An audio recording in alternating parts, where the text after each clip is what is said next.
Hello friend, आप सभी का स्वागत है एक नई टेक्निकल वीडियो में। तो फ्रेंड, आज हम बात करेंगे एक कंटेनर इमेज को वीएम इंस्टेंस में डिप्लॉय करने के बारे में।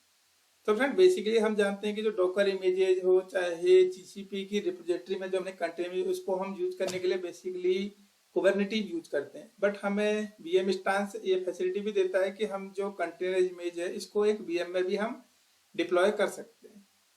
तो फ्रेंड, आज हम उसी चीज को जानेंगे। इसके लिए फ्रेंड हम जो वीएम इंस्टेंस है जहां जाकर के एक नया वीएम इंस्टेंस बनाते हैं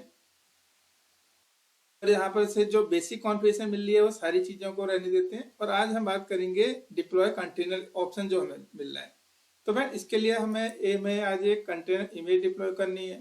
तो आज के डेमो में फ्रेंड हम nginx इमेज का यूज करेंगे और इसको हम यहाँ पर से डिप्लॉय करेंगे यहाँ पर। तो फ्रेंड, यहाँ पर हमने जो nginx की इमेज है वो उसका पाथ ले लिया है। फ्रेंड, बेसिकली अगर हम बात करें इसमें कौन सी इमेज आती है तो इसमें कोई भी नेम ऑफ पब्लिक इमेज और एनी रिपोजिटरी यानी कि रजिस्ट्री, यानी कि किसी भी जो पब्लिक रजिस्ट्री है उसमें अगर कोई हमारी डॉकर की इमेज है तो उसको भी यूज कर सकते हैं, या फिर अगर हमारी कंटेनर रजिस्ट्री में कोई पब्लिक प्राइवेट इमेज है तो उसका भी यूज कर सकते हैं। लेकिन उस केस में हमें पाथ इसका पूरा देना पड़ता है, अदरवाइज ये नहीं आइडेंटिफाई कर पाएगा कि इमेज कहाँ से पिक करनी है, क्या चीज करनी है। तो फ्रेंड, यहाँ पर हमने कंटेनर इमेज का नाम दे दिया है। नेक्स्ट ऑप्शन हमसे रिस्टार्ट पॉलिसी पूछता है कि किस केस में इसको रिस्टार्ट करना है, ऑलवेज चाहिए या ऑन फेलियर चाहिए। अभी हम इसको ऑलवेज रहने देते हैं। इसके बाद फ्रेंड हमसे जो नेक्स्ट ऑप्शन मिलता है कि जो हमारा ये जो कंटेनर चलेगा इसको रन एज प्रिविलेज, यानी कि इसको कुछ प्रिविलेज चाहिए तो वो चीज को इनेबल कर सकते हैं हम। इसके साथ TTY और ऑप्शन पूछ रहा है वो चीज कर सकते हैं। तो फ्रेंड, नेक्स्ट जो इसके बाद आती है, इसके बाद ये कह रहा है कि specify entry point command to override default entry point, यानी कि जब हम डॉकर इमेज को रन करते हैं डॉकर रन कमांड के जरिए उस कमांड में अगर ये इमेज को यूज करेगा तो डिफॉल्ट जो कमांड होती है वो लेगा। अगर हम उसको ओवरराइड करना चाहते हैं तो वो कमांड को हम यहाँ पर से दे सकते हैं। इसके साथ जो नेक्स्ट ऑप्शन मिल रहे हैं कि हमें कुछ आर्ग्यूमेंट पास करने हैं, हम आर्ग्यूमेंट इसके साथ ऐड कर सकते हैं, या फिर हम एनवायरमेंट वेरिएबल करना है तो हम वो चीज भी कर सकते हैं। तो भाई यहाँ तक तो था बात कि हमने डॉकर इमेज एक अपनी नॉर्मल इसमें रन कर मतलब इसकी कॉन्फ़िगरेशन दे दी है। अब इसके साथ ही हमें बात करते हैं कि हमें वॉल्यूम का भी ऑप्शन दे रहा है कि अगर हम चाहते हैं कि जो हमारी डायरेक्टरी है उस डायरेक्टरी के अंदर जो पाथ है, यानी कि हमने अपनी जो डॉकर कंटेनर की इमेज का पाथ और होस्ट पाथ हम सिंक करना चाहते हैं तो वो चीज भी हम यहाँ पर से यूज कर सकते हैं।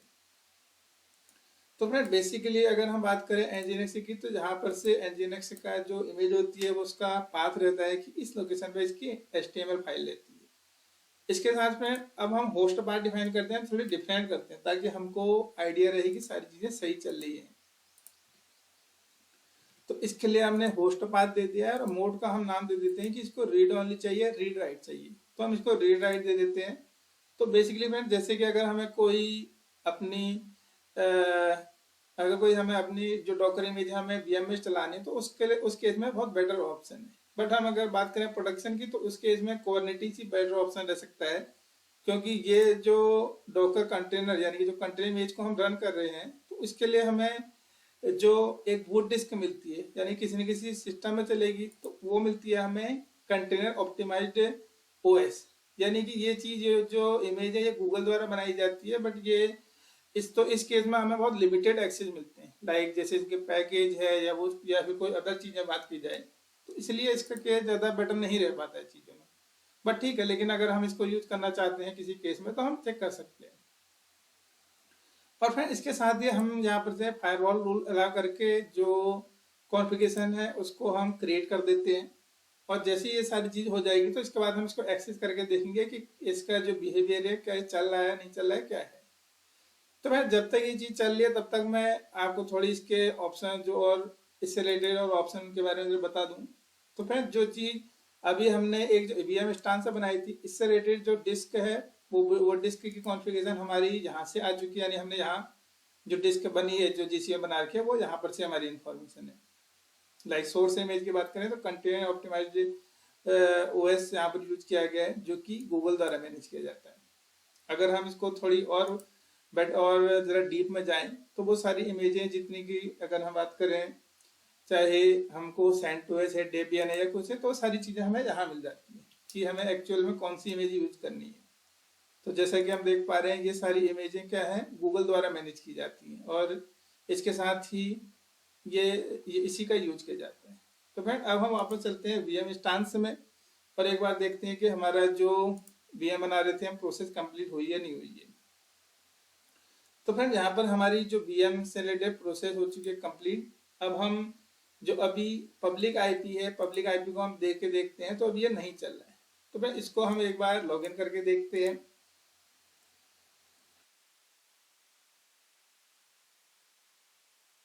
तो फ्रेंड यहाँ पर हम देख पा रहे हैं कि जो हमारा कंटेंट ऑप्टिमाइज्ड जो ओएस था उसमें हमारा लॉगिन हो चुका है। अगर हम बात करें इसको उस लोकेशन के बाद जो हमने पाथ माउंट करे थे, उस पाथ के लिए हमें अभी हमारा जो लोकेशन है, हमारी लोकेशन है जाली, यानी कि YWHTML। इस लोकेशन पे हम चलते हैं और देखते हैं कि जो हमारा पाथ है वो जनरेट हुआ है नहीं हुआ है चीजों का। तो फिर यहाँ पर बहुत सारी कमांडें ऐसी हैं जो नहीं चलती हैं, तो इस चीज़ के लिए भी हमें थोड़ी सावधान रहना पड़ेगा क्योंकि ये फुल्ली लाइनक्स को सपोर्ट नहीं करता है। तो बहुत सारे पैकेज में ऐसे जो मिसिंग है। अगर हम बात करें LL की, तो यहाँ पर से लिस्टिंग नहीं दिखाएगा, ये बहुत सारी कमांड सपोर्ट नहीं करता है। तो फिर अब हमने यहाँ पर से एक जो इस लोकेशन यानी होस्ट पाथ में जो हमने एक HTML फाइल जनरेट कर दी है, इसको हम एक बार यहाँ से चला के देख लेते हैं ये चीज़ें एक्चुअल में चल रही है नहीं चल रही। तो फिर यहाँ पर हम देख पा रहे हैं ये चीज़ हमारी चल रही है। अब अगर हम इसको वेब सर्वर यानी कि कुछ चेंज करके देख लेते हैं, तो हमें एक्चुअल में ये कंफर्म हो जाएगा कि जो हमारा कंटेंट है वो सही चल रहा है नहीं चल रहा है। तो फ्रेंड ये तो बात थी कि होस्ट पाथ में ये सारी चीजें ओके चल रही हैं। अब बात आती है फ्रेंड हमें जो इस वीएम है, इस वीएम से, तो फ्रेंड एक चीज और बताना भूल गया, ये जो वीएम होती है, इस वीएम में हमारा कंटेनर को रन करने के लिए जो भी इन्वायरमेंट चाहिए होता है, सारी डिपेंडेंसी ऑलरेडी इंस्टॉल होती है। तो फ्रेंड हमने यहाँ पर हमने कोई डॉकर पैकेज नहीं करा या कुछ नहीं करा, हमें डायरेक्ट अपनी इमेज दी और इसने सारी चीज चला दी। अब अगर हम बात करें कि इसमें डॉकर है नहीं है, तो उसको हम देख पा रहे हैं यहाँ पर से डॉकर कमांड के जरिए। अगर हम बात करें डॉकर,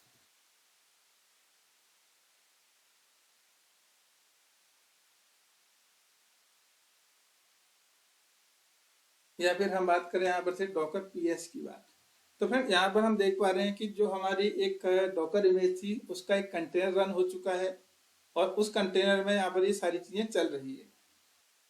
तो फ्रेंड अब हम एक बार जो डॉकर कंटेनर है इसमें विजिट करके देख लेते हैं कि जो हमारे चेंजेस हैं एक्चुअल में रिफ्लेक्ट हो रहे हैं नहीं हो रहे हैं। तो फ्रेंड इसके लिए हम डॉकर exec जो कमांड होती है उसका यूज कर रहे हैं और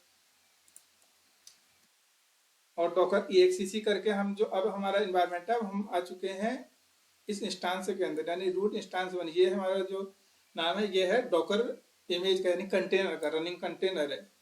तो फ्रेंड अब हम बात करते हैं उस लोकेशन पे जहाँ पर हमारा जो एक्चुअल जो ये डायरेक्टरी है सारी चीज जानी चाहिए। उसका पाथ है usr nginx html। अगर हम बात करें ls की, तो यहाँ पर वो सारी फाइल जो वहां पर से हमने होस्ट पाथ में रखी थी वो फाइल यहाँ पर सिंक हो चुकी है। अगर हम बात करें कंटेंट की, तो फ्रेंड हम देख पा रहे हैं कि जो कंटेंट हमने होस्ट पाथ में रखा था वो कंटेंट हमारा यहाँ पर से सिंक होकर के वहां जा चुका है।